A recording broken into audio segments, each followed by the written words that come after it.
a real fright, there is a museum you should check out. Yeah, forget the makeup and Hollywood effects. The scariest piece of the medieval torture museum is much of the gore you'll see there really happened.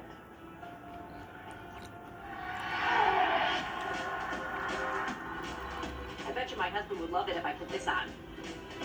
And this is history. While it's creepy, it's also like legitimate history. Right. We got real life stories. We did several years of historical research to get you the names of some of the faces that you're going to see here, both the torturers and the torturees. It's more than 6,000 square feet focused on one of the darkest times in human history.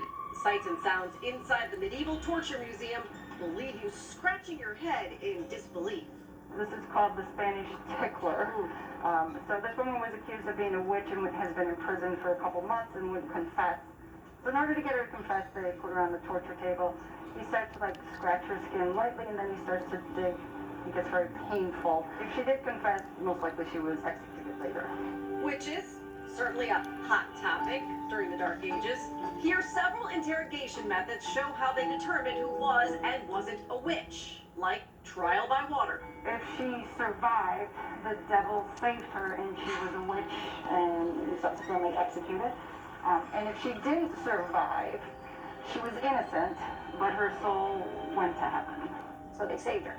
This was her husband's lover, Right, that accused her of being a witch, yes. It's like Maury Povich of the 1400s. So there was an expert judge. He was an expert on witches. Okay. And he determined that the weight of a witch had to be less than 99 pounds or she couldn't get on the broom. I'm a goblin, but I'm not a witch. Because I cannot get on a broom. Visitors can wander through the collection of cruelty guided by audio recordings.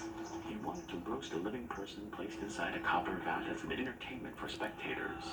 Many of the displays, hands-on, reveal brutal deaths and torture by snakes, cauldrons that boiled families alive, spiked chairs of every sort, and some, like death by hanging, not as primitive as you'd think. Hanging of a person, the last time it was used in the United States was 1996 in Delaware, and there's 2 states that's on the books as a possible way to be executed. It is hundreds of years of hideous history, equal parts grim and gripping. I love the history of people. Yeah. So I'm fascinated about how people treat each other now and back then. And to me, it is part of our history whether we like it or not.